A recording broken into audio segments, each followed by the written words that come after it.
Something a little bit different today. It was a nice day here, and so I thought I would come outside and do my video out on the front porch as opposed to in my little editing corner downstairs. I have my little setup down there, the one you always see with the blue curtain. And then I have my room upstairs, my extra bedroom that has been converted into my little studio. In that studio, I do my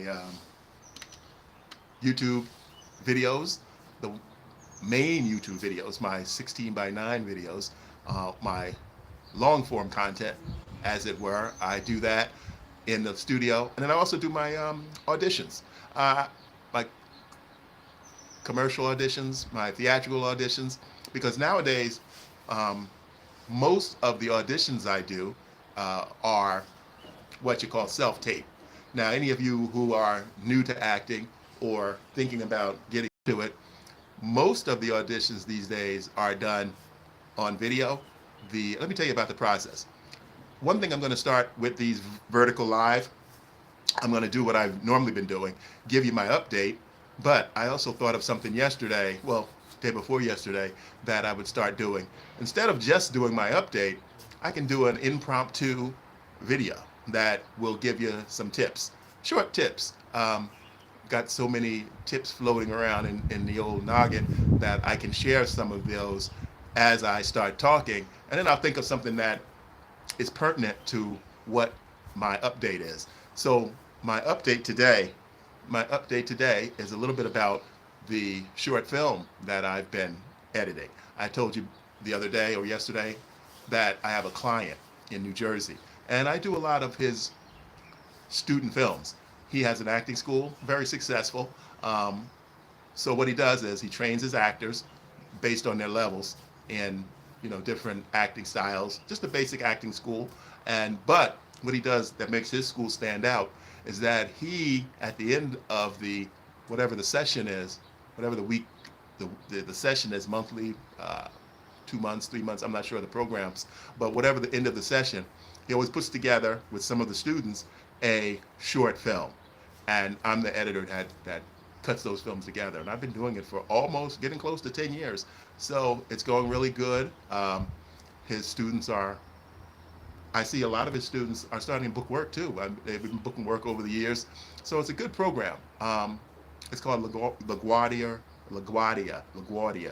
Acting Studio, LaGuardia Acting Studio. I'll put the comments, you can find the address down in my on my website. If you go to my website, you'll look up some of those short humorous films clips that I have there, and you'll see all the contact information about his program. But anyway, the reason I was talking about that is because I'm just finishing up the editing on one of the films. So what I thought I would do today in this vertical live stream is talk about the process of editing a short film. This will be a condensed version, but it's great for anyone who is interested in learning more about editing. That's what my channel is focused on. I'm trying to get back to and make sure I stay on my top 3 topics, which are acting, directing, and editing. I've kind of been neglecting editing a bit.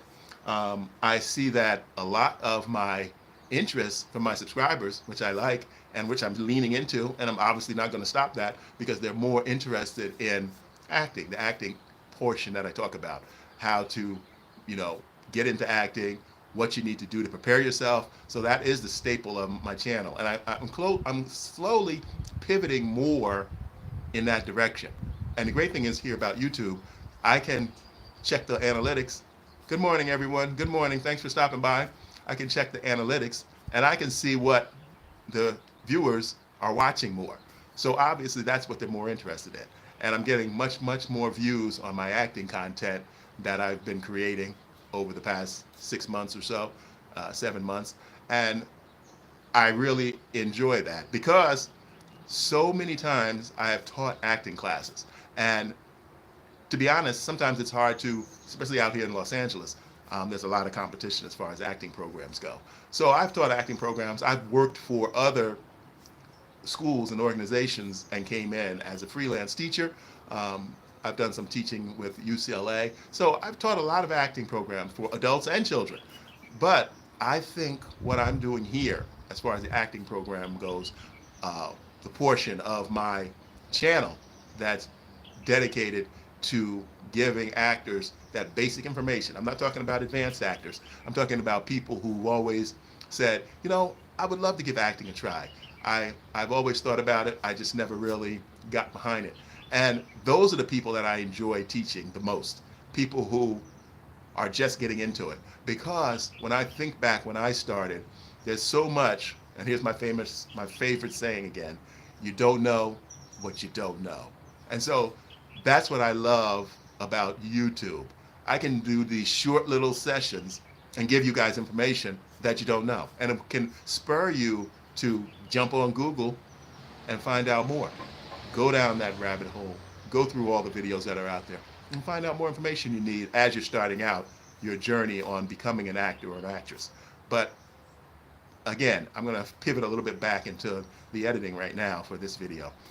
So let me talk you through a summarized version of when I am working with a client editing a project. And it's great to talk about shorts because that's what I recommend that all people interested in acting, directing, or editing, you should do your own short. And it doesn't have to be anything elaborate. I'm talking about grabbing your cell phone, getting 2 actors together, and you could be the director, shoot it. You could get somebody else to direct it. You only need 3 people, and you can do a short. You don't have to worry about making anything that's going to go to Sundance or anything that's going to win some awards. I'm talking about doing a short so that you can learn the whole process. Okay, but back to the editing portion. So what I do, I receive the hard drive in the US, the good old US mail from my client. And on that hard drive is all the footage that they shot for the short. And it's usually just put in one folder labeled the name of whatever the production is. So I take that hard drive, and the very first thing I do with that hard drive, I download all the footage in that folder. And nowadays it's really a large amount of footage because most camera people who are shooting these days shoot on 4K, and the footage is really big. It takes up a lot of hard drive space. But what I do is I have separate editing hard drives for my clients.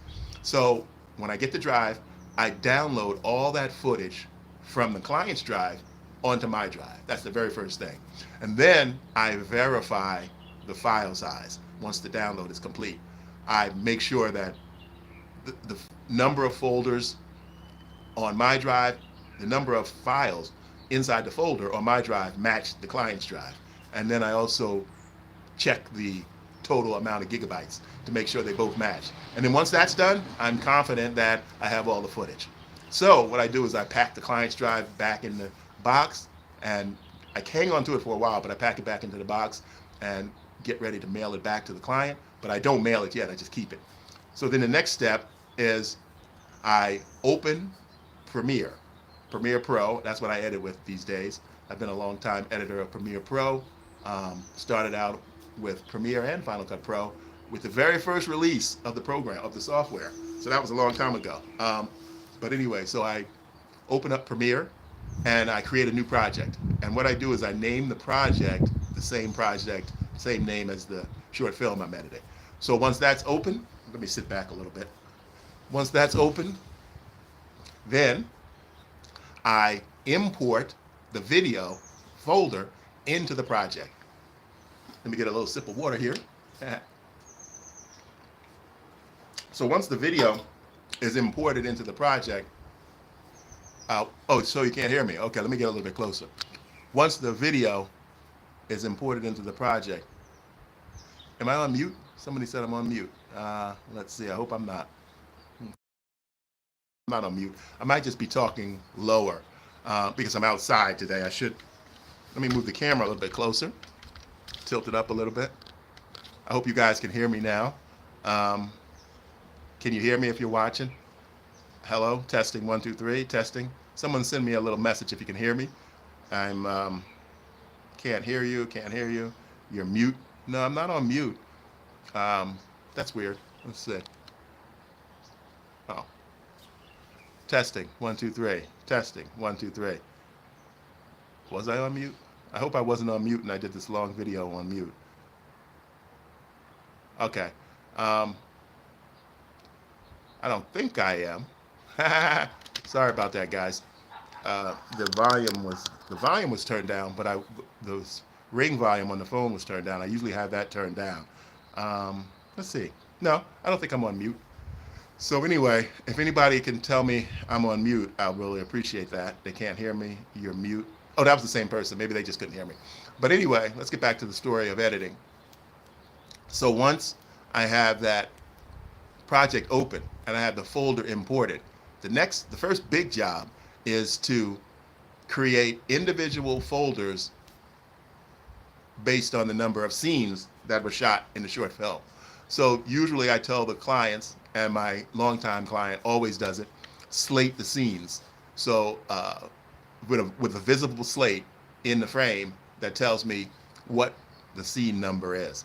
Him and I have a close working relationship, so he can usually just slate the very first take of the scene, and then that way I can look at the images and see what matches. But most of the time I ask clients to slate every time they stop the camera, and then every time they start the camera, like in a professional film environment, they slate each new shot. So the shots are slated, and I can see that. So I take each group of shots from, for instance, scene one, and I put it in the scene one folder. Scene two, I take all the shots, put it in the scene two folder. Scene three, I take all the shots for scene three, put them in the scene three folder, and on and on and on. Like this project just had 24 scenes. So I took all the content from the 24 scenes and put it into separate folders. Now, sometimes the projects also have cutaways or extra bonus footage, cut-ins, cutaways, that kind of stuff, or establishing shots. So I sometimes create a separate folder for those.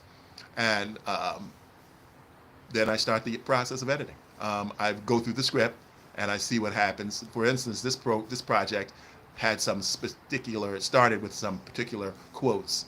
So I created those quotes and I put those there. The client has a logo, like when you see on the first part of a movie where you'll see, for instance, 20th Century Fox or Who Is It with the Lion comes out and roars. He has an opening logo. So I put the opening logo up first, then I start putting in if he has any quotes, and then I work my way to the title, and I create a unique title for each film.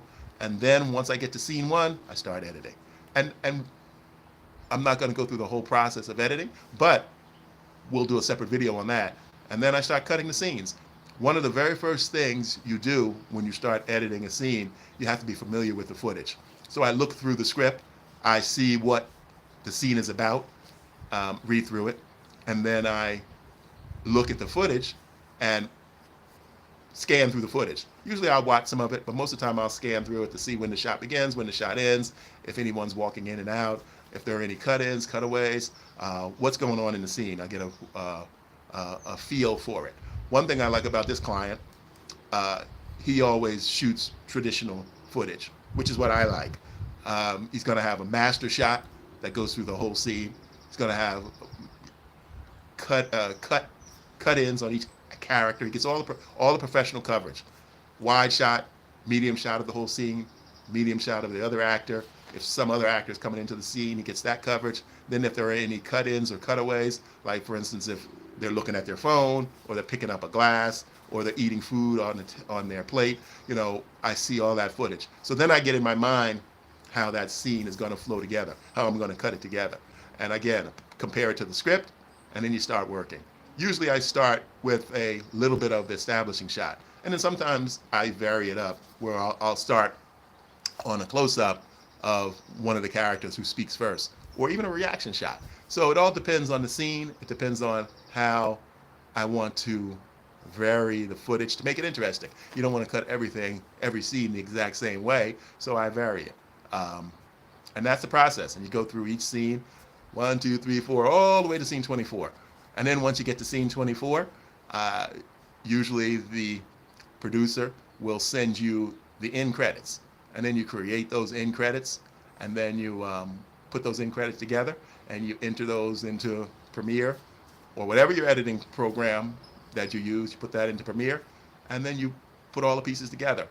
And then the next step, usually for me, and you can do these next steps in any order. What I usually do next is I try to sweeten the dialogue. That's what I'm going to do as soon as I finish this live, vertical live with you guys. I'm going to go in there and I'm going to start working on sweetening up the dialogue. And what I mean by that is balancing it, making the dialogue in the scene sound even. Everybody speaking on the same level. Because sometimes when you're editing a scene, shooting a scene, one actor is louder than the other actor.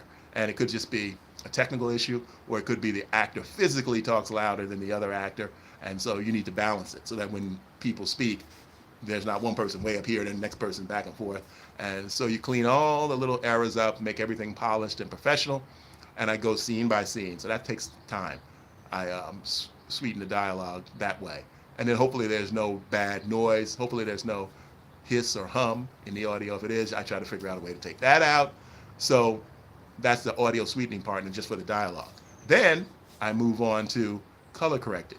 Now, I'm not a colorist by trade, but I do a general color correcting of the image to make sure everything is balanced and everything looks good. There's little ways that you can, depending upon what camera it was shot on, depending upon the lighting, you base your color correcting on that, and then you give it an overall look for the whole piece.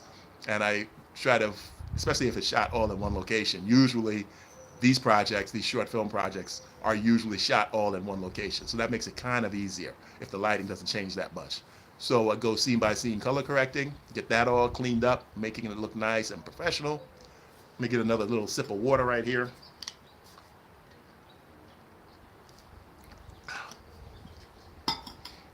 And then once that's done, then once the color correcting is done, then I go on to the music. I usually go on to the music, or sometimes I'll save the color correcting for last.